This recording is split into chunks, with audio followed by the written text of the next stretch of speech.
साजे नवाजी प्यारी सत्संग जियो, दूर दराज पूरे वर्ल्ड में आप आज जुड़े हुए हैं।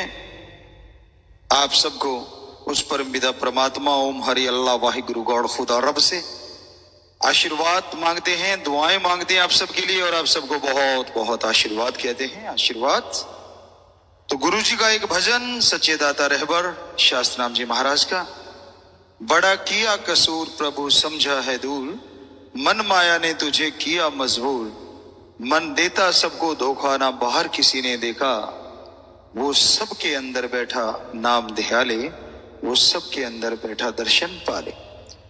वो मालिक, वो अल्लाह, वो वाहिगुरु, वो गॉड, ओम हरि राम ईश्वर श्याम, अरबों नाम है उसकी, और वो कण कण में है। हमने हमारे सभी धर्मों के पाक पवित्र ग्रंथों को पढ़ा। आपको रोज बोलते कि नजरिया अलग अलग होता है पढ़ने का। हमारा नजरिया बेपरवाजी ने ऐसा बना दिया, शास्त्र नाम शाह मस्तान दाता रहबर ने। पढ़े कम, लेकिन इतना पढ़े नॉन मेडिकल के स्टूडेंट थे, साइंस में भी बड़ी रुचि थी। ओम हरि अल्लाह वाहिगुरु से तो 5 साल के जुड़ गए थे सतगुरु जी से। सो उन्होंने बोला कि जो भी पढ़ना है एक वैज्ञानिक दृष्टिकोण से पढ़ना। तो हमने पाक पवित्र वेदों को पढ़ा, पाक पवित्र कुरान शरीफ को पढ़ा, पाक पवित्र गुरबाणी को पढ़ा, यानी बहुत सारे संत महापुरुषों की पवित्र रचना को पढ़ा। लगभग सब कुछ कॉमन है, सब कुछ सेम है, कहने का अंदाज अलग है। पानी को जल कहने से वाटर, वाशर, आब, नीलू, नीरू, कितने भी नाम हैं, क्या पानी का स्वाद या रंग बदलेगा? कभी नहीं बदलता। उसी तरह अलग अलग भाषाओं में उस शक्ति के नाम अलग अलग हैं, पर वो ना कभी बदला था, ना बदला है, और ना कभी बदलेगा। वो एक था, एक है, और एक ही रहेगा। उस जैसा ना कोई हुआ था, ना हुआ है, ना कोई होगा। तो कण कण में, जर्रे जर्रे में मौजूद है, वो हर जगह में है।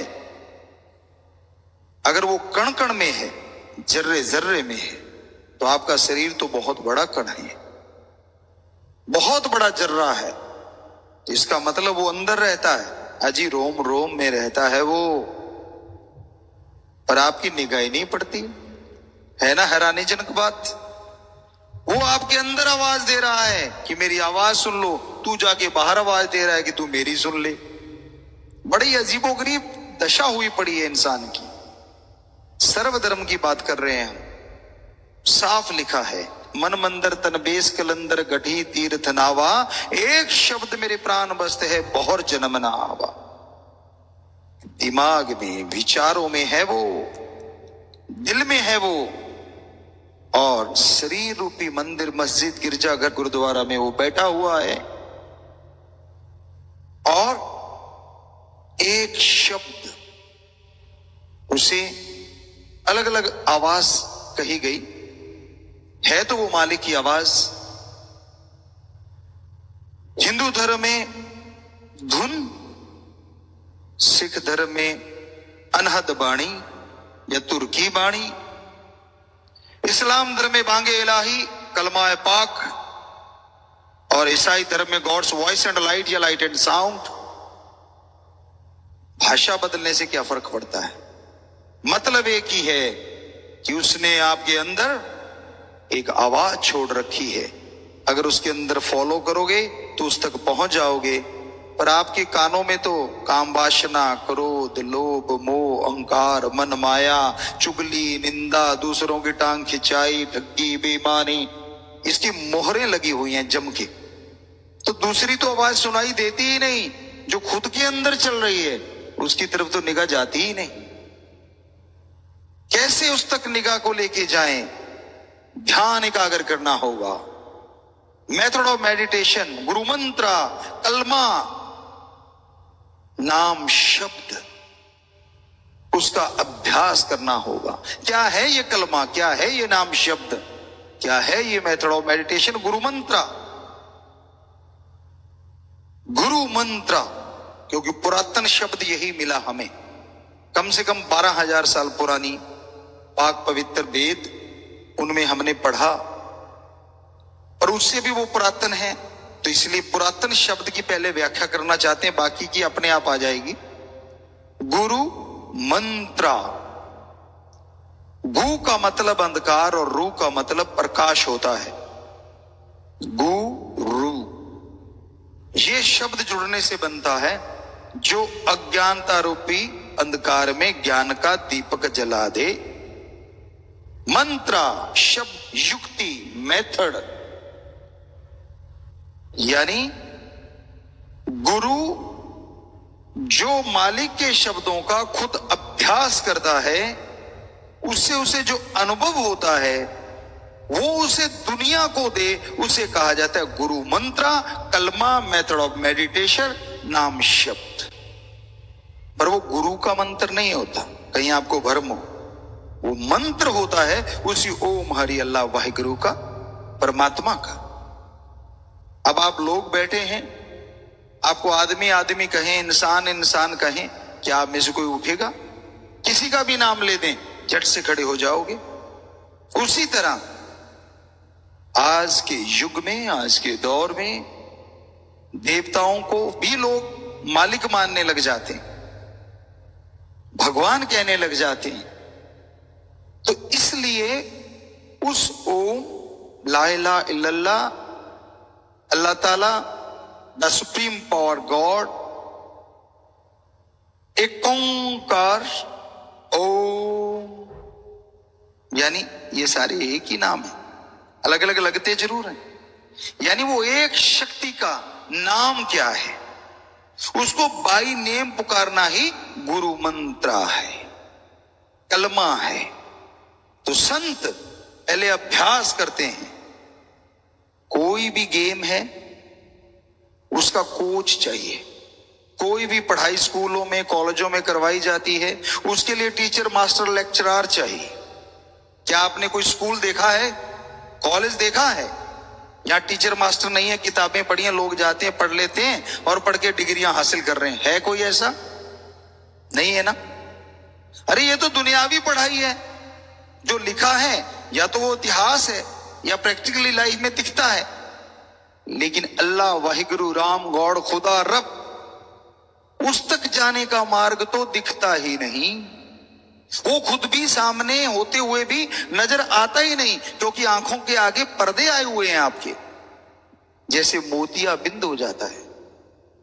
एक झिल्ली सी होती है सफेद रंग की, वो जो आंखों का बिल्कुल सेंटर है, जिसे स्टार बोलो, तारा बोलो, कुछ भी कहो, उसके आगे आ जाती है तो दिखना धुंधला हो जाता है। वो जितनी मोटी होती जाती है परत, दिखना उतना ही कम हो जाता है। तो जरा सा कट लगाते हैं और उसको निकाल के बाहर कर देते हैं, मोतिये का ऑपरेशन हो गया। तो संतों ने लिखा है कि आज की दुनिया को मोतिया बिंद हुआ पड़ा है, घट में दिखे नहीं, लानत ऐसी जिंद, तुलसी इस संसार को भयो मोतिया बिंद, कि अंदर होते हुए भी नहीं दिखता, अंदर उसकी आवाज चलते हुए भी नहीं सुनती, तो मोतिया बिंद हुआ पड़ा है। ऑपरेशन तो करना पड़ेगा। कोई तो टीचर लेक्चरर चाहिए जो संत पीर पैगंबर के नाम से मशहूर है, जिन्हें फकीर कह लो, संत कह लो, पीर कह लो, जो सही रास्ता दिखाए। पीर संत फकीर का मतलब ये नहीं होता कि आपको सुना के और बदले में झोली फैला ले कि मुझे भी डाल। अरे भगवान अल्लाह वाहिगुरु राम दाता था, दाता है और दाता रहेगा। अगर वो दाता है तो उसका फकीर मंगता कैसे हो सकता है? सवाल ही पैदा नहीं होता। अगर आप कर्म करके खा सकते हैं तो हाथ पैर हमारे भी, हम कर्म क्यों नहीं कर सकते भाई? किसने रोका है कर्म करने से? कर्म करके खाओ, मेहनत की, हक हलाल। हम संत दूसरों को शिक्षा दें और खुद बैठे बैठे रगड़ते रहिए, कहां लिखा है? किस ग्रंथ में लिखा है? चलो हम आपसे मांगे ओम हरि अल्लाह वाहिगुरु के नाम पे 100 रुपये आप हमें दे दें, 20 हम ले लें, 80 उस तक पहुंचा दें, फिर तो थोड़ा सा जायज बात लगती है। वहां यहां तो 100 का 100 खुद रगड़ जाना है। क्या ये सच्चाई नहीं? कड़वी लगेगी बातें आपको, लेकिन सच तो सच रहता है। अरे वो तो दाता है, दाता मंगता नहीं है। सारे धर्मों में पुकार पुकार के कहा है कि मालिक के मंगते बनो। अगर आप मालिक को ही देने चले जाते हो तो वो सोचता है यार इसके पास पहले ही फालतू है जो मुझे देने आ रहा है, इसको और देने की क्या जरूरत है। इसलिए ना तो संत लेते हैं सच्चे, और ओम हरि अल्लाह वाहिगुरु ने तो लेना ही क्या है। वो तो दाता है रे, जो हमें बना सकता है। क्या हमारे बनाए कागज के टुकड़े रुपए को नहीं बना सकता? सोचिए जरा। तो कहने का मतलब आप के अंदर वो होते हुए भी आप उसे बहुत दूर समझते हैं। ये आपकी नादानी है, या यूं कहिए काम वासना क्रोध लोभ मोह अहंकार मन माया के पर्दे हैं, या यूं कहिए कि आपकी अज्ञानता है। उस अज्ञानता को दूर करने के लिए ही संत पैगंबर इस धरती पे आते थे, आ रहे हैं और आते ही रहेंगे। ये थोड़ा ना कि एक मास्टर आया था, वो स्कूल में पढ़ा गया और बाद में अपने आप ही किताबें पढ़ के लोग पास हो रहे हैं क्या? नहीं हो रहे ना। तो ये कैसे पॉसिबल है? हर चीज आदमी इस दुनिया में अपने आप सीख रहा है। अब ठगी मारने के कितने स्कूल हैं जरा बताओ? चुगली करने के, निंदा करने के कितने के स्कूल हैं? है कोई स्कूल कॉलेज? नहीं है ना।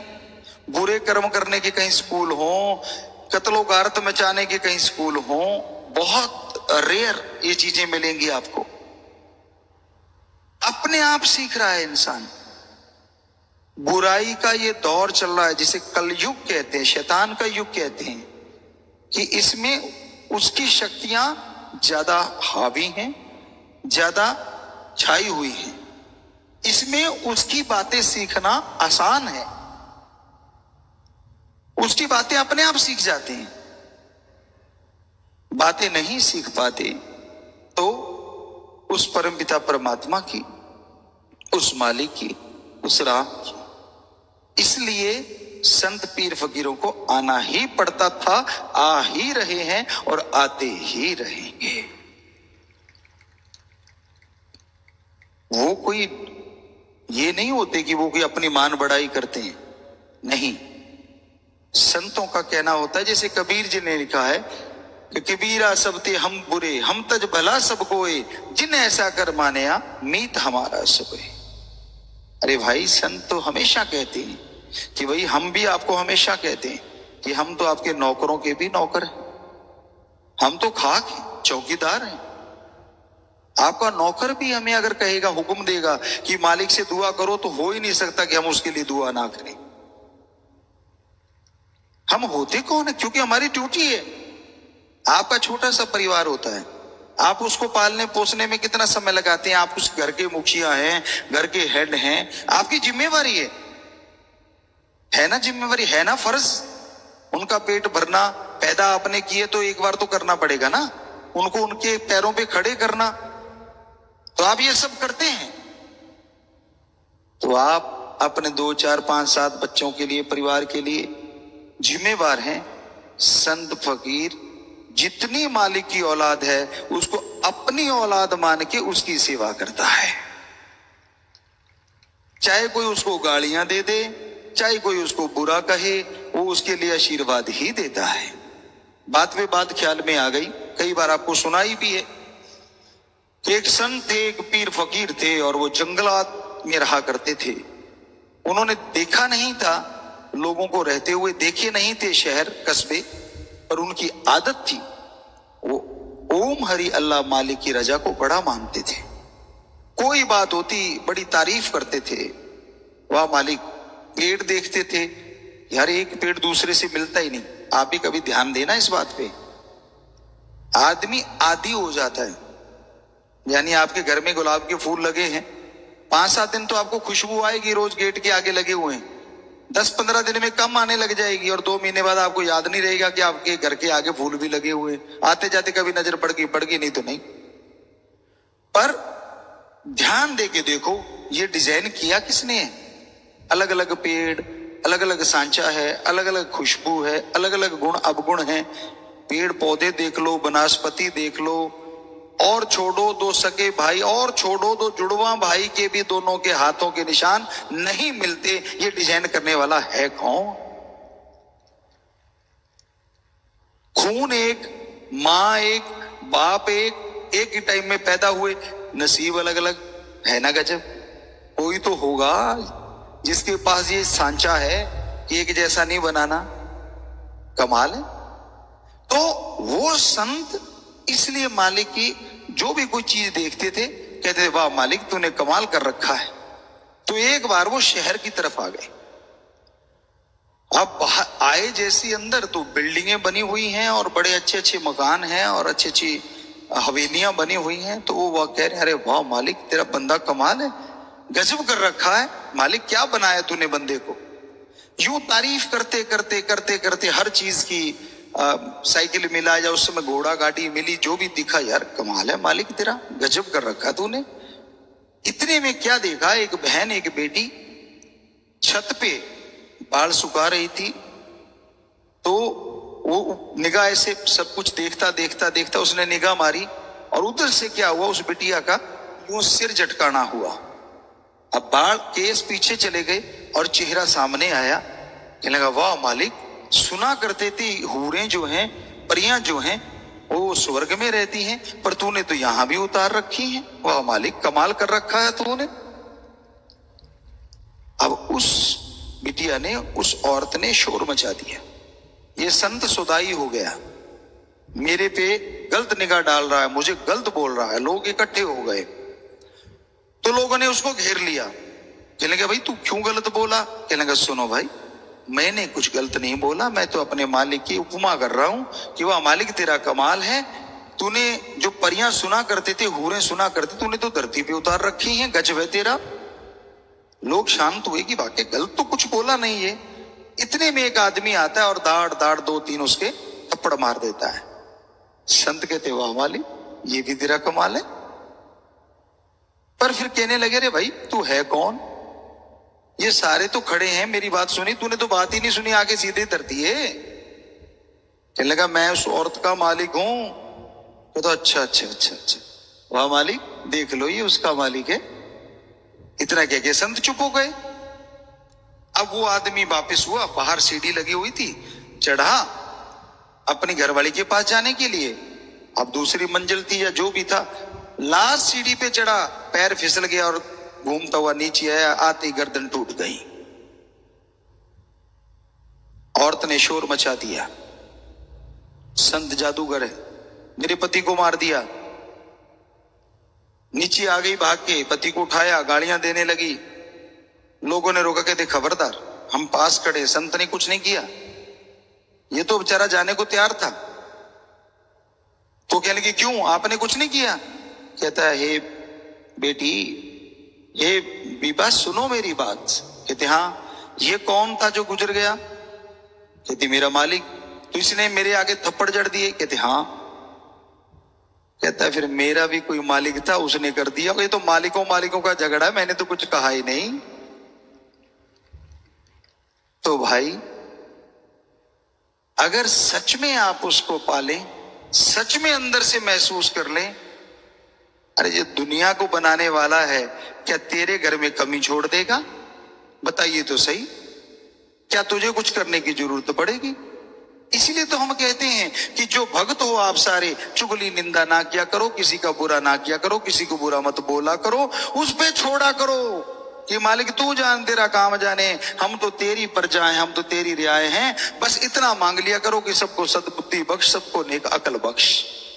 फिर वो जाने उसकी मर्जी, क्या करता है क्या ना करे, वो तो उसकी रजा है, उसको तो कौन रोके। तो इसलिए भाई एक तो ये कसूर है आपका कि आप अपने अंदर वाले को बाहर ढूंढ रहे हैं, तो उसको अंदर महसूस कीजिए, यकीन मानिए वो मिलेगा। और दूसरा कि आप जो लंपट हुए पड़े हैं दुनियावी चीजों में, अगर उसको अपना बना लोगे, अरे ये चीजें तो आपके आगे पीछे घूमेगी, बात ही कुछ नहीं। बनाने वाला आपका हो गया, अगर राजा आपका हो गया तो उसका साजो सामान क्या पीछे रह जाएगा? विचार तो कीजिए। और फिर एक है मन, नफस शैतान, नेगेटिव पावर। मन दिमाग में जो गंदे, गलत, नेगेटिव, बुरे विचार देता है उसे हमारे हिंदू और सिख धर्म में कहते मन की आवाज, इस्लाम धर्म में कहते नफस शैतान। और इंग्लिश फकीरों में थोड़ा हमें अजीब लगा, ग्रंथों में माइंड लिखा हुआ है, जो कि सही हमें नहीं लगा कि वो चीज सही है, लेकिन क्या कर सकते हैं, पर ये दिखने में ये आया। तो माइंड नहीं है, मन एक अलग पावर है, एक अलग ताकत है जो दिमाग को अच्छे, नेक, भले विचार, परमात्मा, अल्लाह, वाहिगुरु, राम, गॉड के विचार देता है।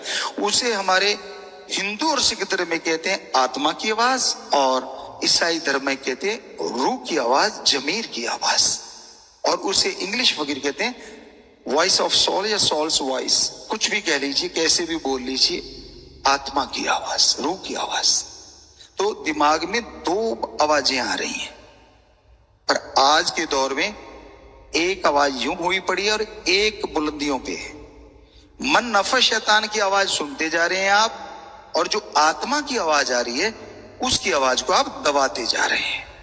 यकीन मानिए, आदमी अगर मालिक से जुड़ जाए और फिर वो बुरा कर्म करने लगे, हम लिख के गारंटी दे सकते हैं कि उसके अंदर से जरूर आवाज आएगी, मत कर, ये गुनाह है, मत कर, ये पाप है। फिर भी अगर आप कर जाओ तो मालिक क्या करे?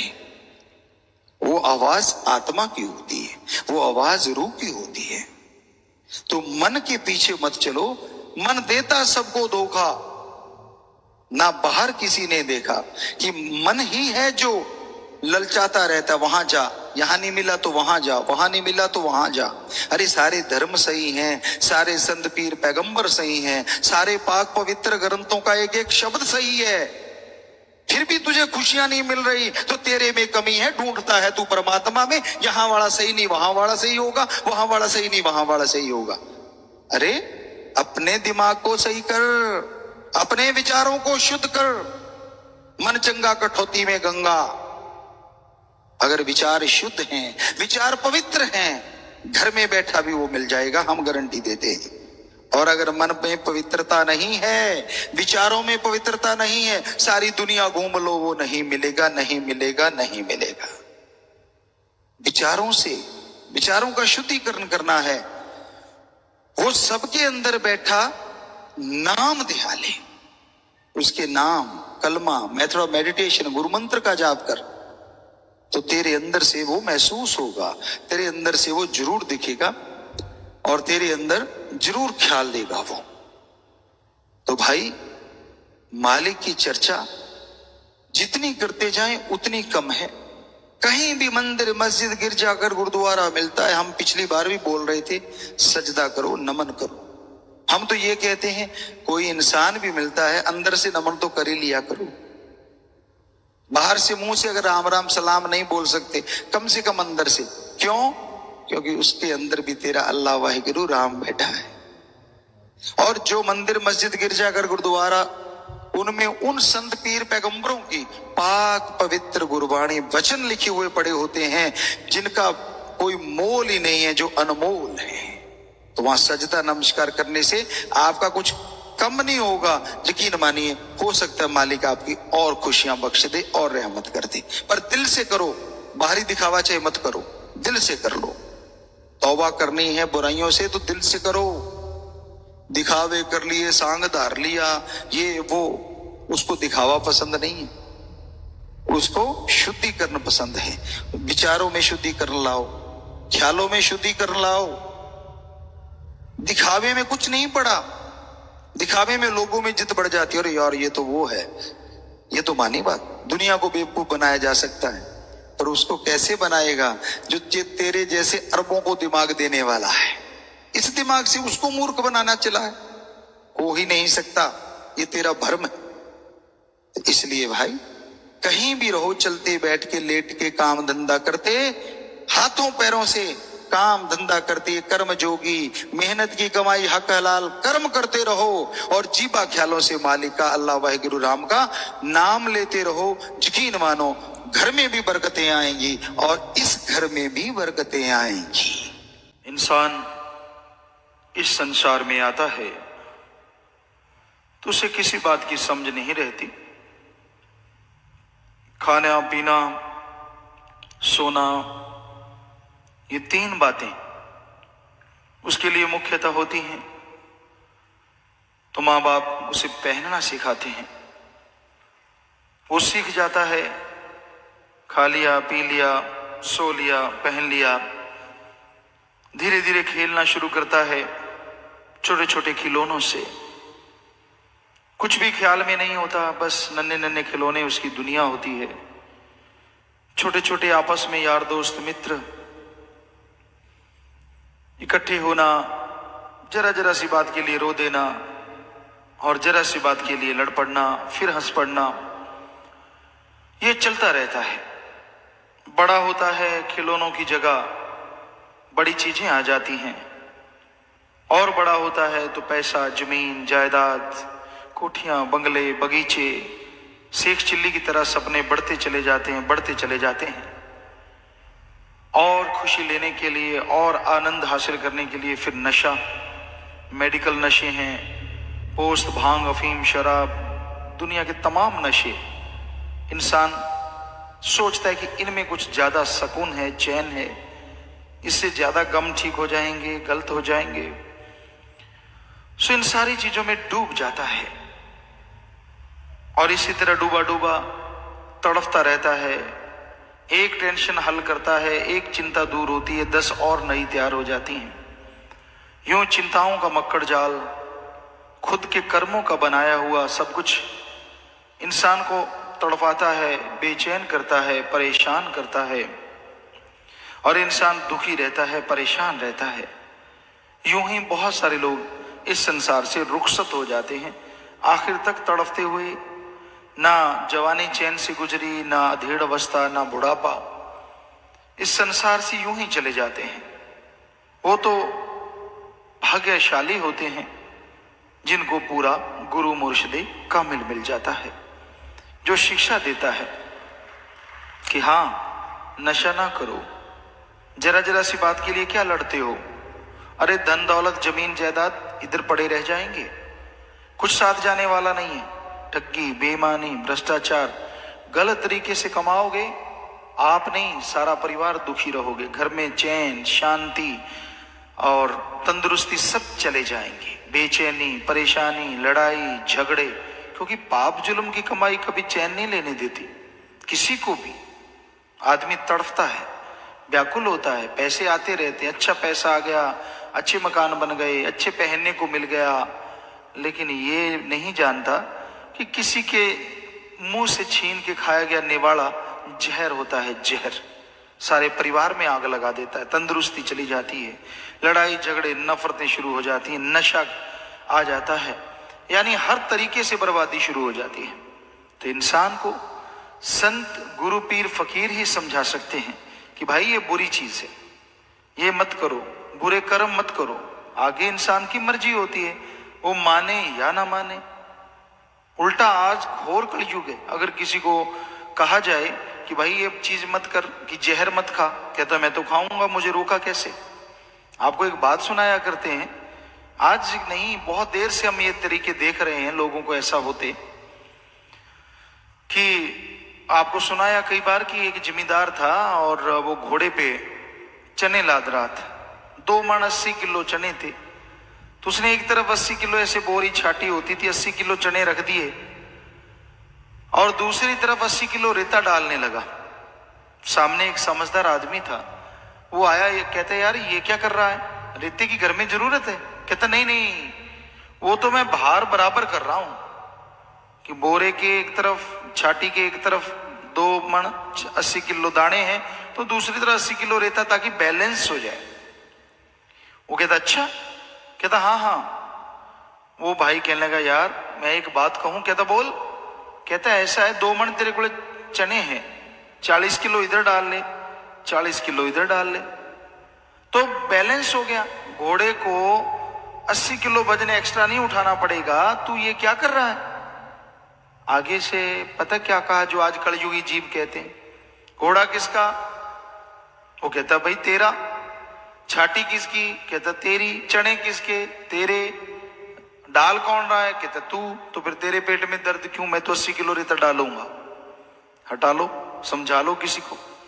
तो ऐसा है, जिसको मुंह में जहर लग जाए ना, वो मानता नहीं, उल्टा तकरार करता है। परमपिता जी के वचन है, माने नहीं उल्टा तकरार करे। वचन नहीं मानता, कितना भी समझा लिया जाए, कितना भी भला किया जाए, दिखने में नहीं लगता कि भला है। वो अपनी बेइज्जती समझता है कि है लोग क्या कहेंगे, फलां क्या कहेगा। ये नहीं कि तुझे जहर से बचाया है, दुनियावी जहर से, समाज की कुरीतियों से, समाज की बुराइयों से। पीर और मुर्शिद कामिल ने गुण तो क्या गाने हैं, उल्टा तकरार करता है। ये तो क्या है कि चलो ठीक है, किसी तरह से ये जहर खाना बंद हो और घर में खुशियां फिर लौट आए, तंदुरुस्ती लौट आए, घर माला माल हो जाए, वो नहीं सोचना। ऐसा घोर कलयुग है, ऐसा भयानक समय है ये। उल्टा तकरार करे कि नहीं ऐसे कैसे। तो भाई ये हमने अजमा के देख लिया, संत पीर फकीर कभी गलत नहीं करते, हर किसी का भला करते हैं। ये अलग बात है, दिखने में भला ना लगे तो वो अलग बात होती, आने वाले समय में उससे भला ही होता है। पर जो तकरार करते हैं उनका भला कोई नहीं कर सकता, क्योंकि उनका तो मन हावी है, मन अहंकारी है कि नहीं हम ऐसा, मैं सही, तू गलत, फलां सही, ये गलत। तो ऐसे चक्र में जो पड़ जाते हैं वो हमेशा दुखी रहते हैं, परेशान रहते हैं। हमने अजमा के देख लिया। वरना कोई सेवा करे, सुमरन करे, सच्चे सौदे में बेपरवाह मस्ताना जी महाराज के वचन है, उसे अंदर कमी रहे ना बाहर कमी रहे।